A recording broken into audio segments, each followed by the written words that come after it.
What is up, everybody? Welcome back to another video. In today's video, we are back with some Detroit Lions free agency news. The Detroit Lions have made another signing in free agency, and today we are talking about another defensive player, the second signing in the same day. Well, it depends on when you're watching this video. If you're watching this video a day later, because the video came out a little bit later, then to you, it's like, the second signing in 2 days. But it's actually two signings in the same day for the Detroit Lions. And today, we're taking a look at a linebacker. So let's get it started. The city's been down, and it found a way to get up. And when you knock us down, we're going to get up. And on the way up, we're going to bite a kneecap off, all right? And we're going to stand up, and then it's going to take 2 more shots to knock us down. We're going to take another hunk out of you. Before long, we're going to be the last one standing. Welcome, everybody, to another video. Glad you guys are here. And we're back with some more Detroit Lions free agency news. We have another signing, another one-year deal for the Lions to discuss. In our last video, we went through cornerback Mike Hughes from the Kansas City Chiefs. And I got to be honest with just diving into some of the film already, very excited about that player. Now, this is a guy that I really need to dive a lot more into because I still don't know a ton about him. I mean, I feel like what his role is. However, I do want to watch a lot more film on this player. It's a very interesting path that he's taken to the NFL. And, he's not really one of those, loud, outspoken, big celebration kind of guys. He's one of those players that puts the headset on, maybe signs a few autographs here and there. He got a sack on Daniel Jones and didn't even celebrate afterwards. He just went right back to the huddle. So he's one of those type of players, which is pretty darn awesome. And now here he is with the Detroit Lions. According to reports, the Lions are signing linebacker Chris Board on a 1-year deal. We don't know the contract details of this deal, but apparently, according to this report, the Baltimore Ravens were trying to bring him back. Now, maybe there's some opportunity that plays into this because with the Lions, when you look at our linebacker group, there's really only 2 guys that feel like locks in this linebacker room. Sort of. I mean, that's your draft pick and Derek Barnes, the 4th-round pick last season, right? 4th round that we traded up for, and also Alex Anzalone, who's still not completely a lock. It's only a 1-year deal, but he feels like more of a lock than anybody else. So those 2 guys, aside from that, it's kind of just open. And even saying those 2 guys are locks doesn't necessarily mean locks to be starters, just means locks to kind of make the team. Aside from that, it feels completely open. I think the Lions have 7, maybe now 8 linebackers under contract, but all of those guys, aside from really those 2, I mean, even including those 2, but aside from those 2, all of those guys could easily not make the team this next season. And that includes a Sean Dion Hamilton, who was signed to a less than $1 million deal. That includes, your Tavante Beckett's, your Curtis Bolton's, your Anthony Pittman's, and the list just goes on and on. That's kind of where the Lions are at the linebacker position. And even if they don't invest a ton at this spot, which again, I don't think they will, it's going to be a very exciting position battle to watch who makes the team, because I got to believe the Lions are still going to be drafting linebackers on top of this. It would just make sense. So the battle is going to be pretty awesome to check out, especially when you bring in draft picks. A lot of times they're going to make the team, so those guys kind of feel like locks, which means those last couple of spots, the battle is going to be real. And now it looks like this player is going to be right in that battle, Chris Board from the Baltimore Ravens. Now, one way you can help yourself get onto a team is play well on special teams, and that's what this player is known for. Even the tweet that was put out when the Lions signed him is that he is a special team standout. Chris Board, who is, I think, by far the best special teams player in the league. And you can see it instantly. He plays kick coverage and punt coverage. His skill set really does apply to that, but this is something that he's done going way back to high school, to college. He's always wanted to be on the field in special teams. He never took time off to not work on special teams. He always said that he wanted to find the field on special teams. He always wanted to be a special teams player. And I think with special teams players that if you play on special teams and they put you in that role, you're going to find a way to get on the field consistently. You're going to find a way to make the team if you're a special teams player. So that's always kind of that way in. It can be for a lot of young players in the NFL, is to kind of work in through special teams. But this is something that he's prided himself on going all the way back to high school. Now, his path was a little interesting. I believe I got this correct. There's a lot going on here. It could be wrong. I'll have to take another look at this. But from my understanding, basically at high school, he ended up transferring high schools. At one point in high school, he was playing the tight end position until ultimately in his final season, he was moved to the safety position. And he had a really nice season as a senior. He said he wanted to play safety because he liked to hit people, and his coach saw him run. He's like, all right, yeah, we can play you at safety. And he had a good season. Fortunately, he really wasn't standing out again until his senior season. So when he was showing, colleges and things like that, his film, they're like, yeah, we like you, but we're so far into our recruiting, we just don't have any room for you. So for him, he ended up going to North Dakota State ultimately. And with North Dakota State, it wasn't all perfect from my understanding. You know, at one point he loses his job there as a safety, and he ultimately moves to the linebacker position. But that's one thing about this player, and I've read it through high school, college, and now the NFL.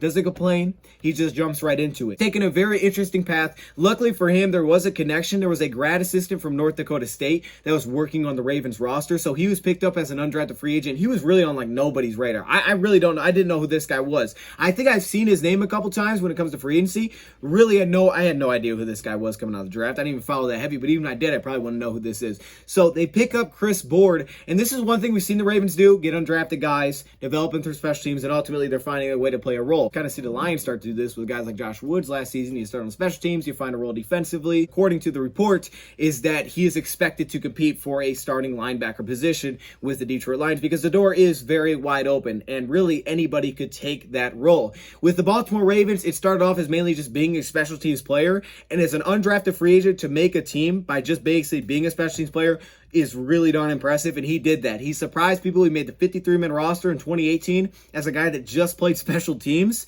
and really didn't play defensively, only 14 snaps. 2019, he had a concussion in the second week of the preseason. Again, made the team, played a little bit more defensively, not much more though, it was like 60-some snaps defensively. However, in 2020 is when he really started to see the field defensively for the Baltimore Ravens. Played 264 snaps, and from all the reports that I read from guys like Jim Harbaugh, they're like, we're going to have this rotation. We want to get all those guys out there. They had Kenny Young at one point competing in there, and there was articles being put out that he was taking the starting reps over linebacker Kenny Young, who was also with the LA Rams, if that name sounds familiar. So he was one of these guys that kind of worked his way into what kind of became a rotation. And this past season, he played his most defensive snaps at 337 defensive snaps, and as the report says, a situational player. The situation was basically sub packages. When they went to sub packages, he found his way on the field, and I think being a former safety, very beneficial to him because of his movement skills, and it allows them to be a little bit creative with him.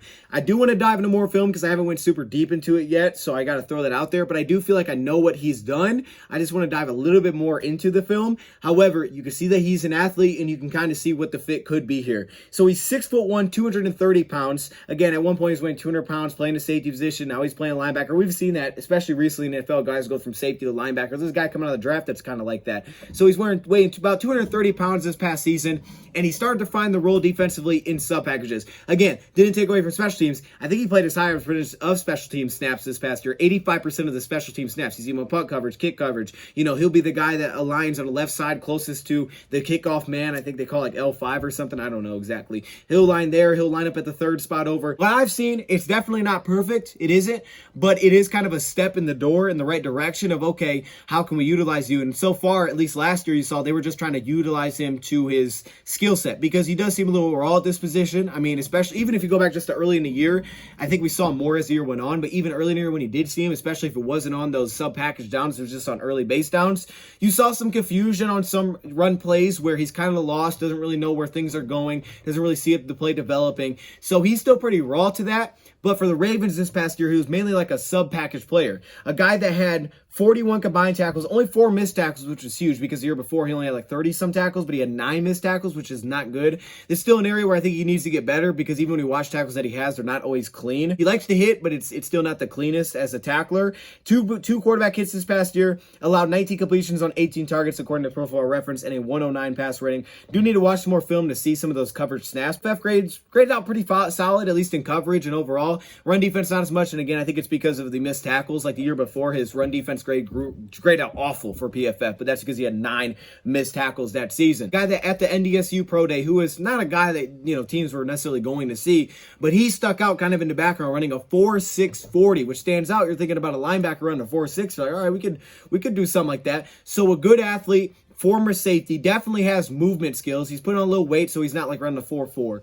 But he definitely has some speed there, has some coverage experience. And we saw the role was these past 2 years, but specifically this past year, which is some of the film that I took a look at, is they like to use him on obvious pass downs because there's only a couple things that they ask him to do. Either he's blitzing or he's dropping into coverage. He kept it pretty simple, and I think it just played to his strengths. Why he's improving his run reads to be an all-down inside linebacker. For now, sub-package will have you in coverage. Either that's man coverage, usually running back or tight end, which he clearly has the speed to do so, or it's drop into a zone over the middle of the field, or it's blitz to passer. In this past year, he didn't have as much success. He only had 4 pressures, 0 sacks. The year before, he had 2.5 sacks. 2 came in the same game. The one was on Daniel Jones. And 8 pressures on just 4 less blitzes. Now, he does bring a little versatility. They used him there as well. Sometimes they would slide him out on the edge, rush the quarterback. We've also seen him in goal line sets, get on the edge, flat routes, his ability to get out to the edge and set the edge. We also saw one time he stuffed DeAndre Swift when we were playing them at the goal line, didn't let him get in the end zone. I think we ultimately scored there, but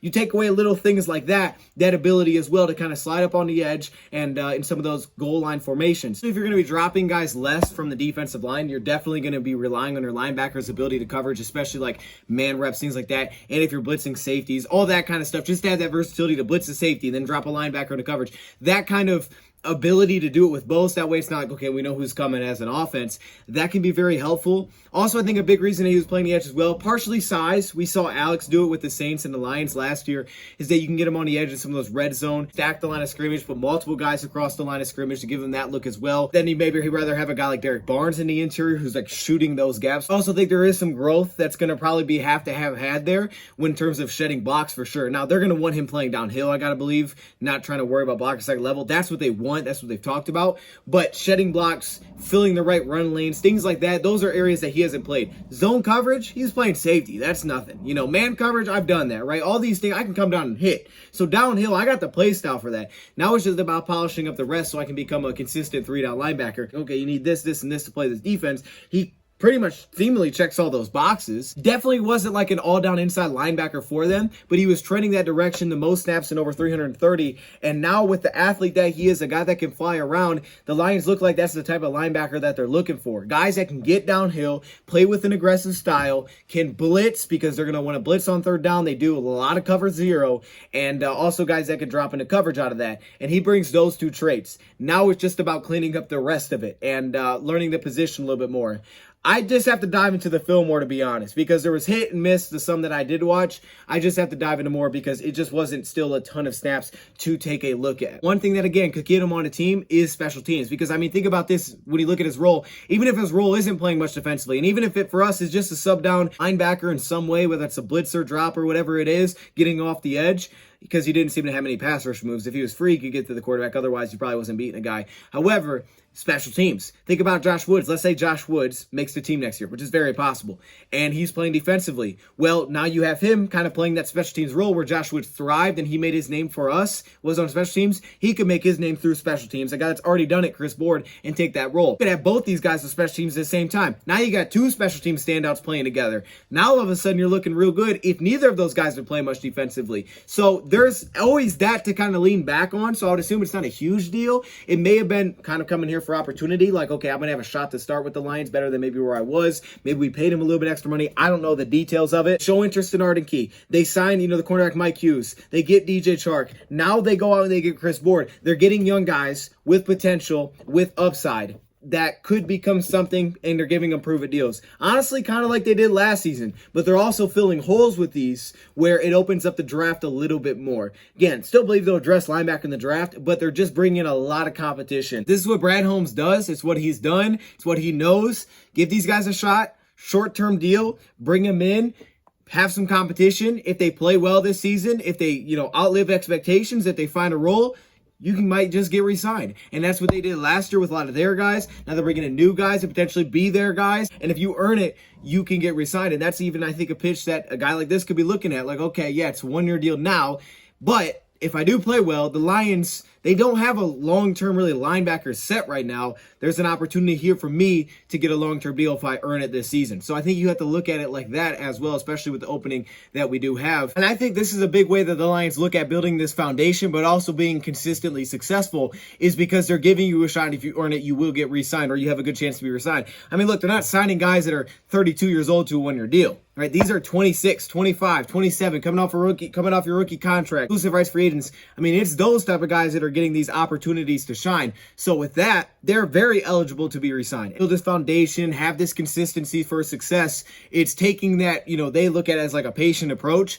to just bring in these 1-year deals, where it's not like I'm giving out a 3-year deal where maybe it works, but if it doesn't hit dang, we're stuck with this contract. We got this dead money. Instead, you have to earn it in this system. If it doesn't work, it doesn't work. You're only on here for 1 year. But if it does work, you can be re-signed. And all of a sudden, now you're part of that foundation that we built and we can go forward with you. And I think that's what they look at. It's like a brick by brick. We put a lot of bricks in last year and we're going to keep putting those bricks in every single season to the point where you kind of follow this process. And yeah, there's going to have to be multi-year deals, but a majority of them are re-signings. Guys that proved it, here's your re-signing, bam. Sheila Ford-Hamp today on DetroitLions.com talking about the Lions, and she was like talking about how players got reps last year where it's not like, well, he could look like this if he had some extra stamps. So Sheila Ford-Hamp, I love how involved she is, by the way, but she's just basically saying what we're saying, right? I mean, we've gotten to see guys last year that it's not like, okay, well, hold up, can this guy be our backup? I don't know. Hopefully he can. To see him on the field, you're like, okay, no, this isn't good. Now you've gotten to see those guys in those roles. So I think that's kind of their vision,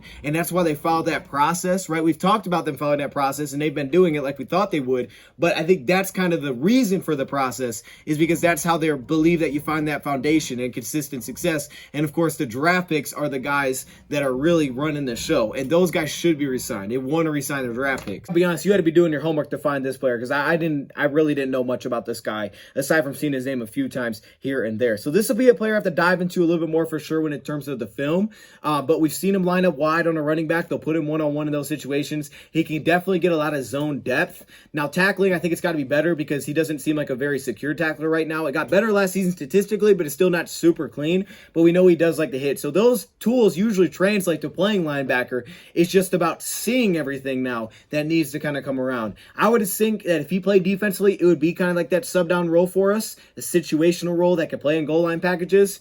And then, of course, special teams has to be a role for him. Let me know your thoughts, comments below. Chris Board is a Detroit Lion. We'll talk about him more a little bit later when we dive into more film. But for now, we got another linebacker on the roster, and I know Rad's got to be happy. Thank you, Brad, for watching, and I'm out.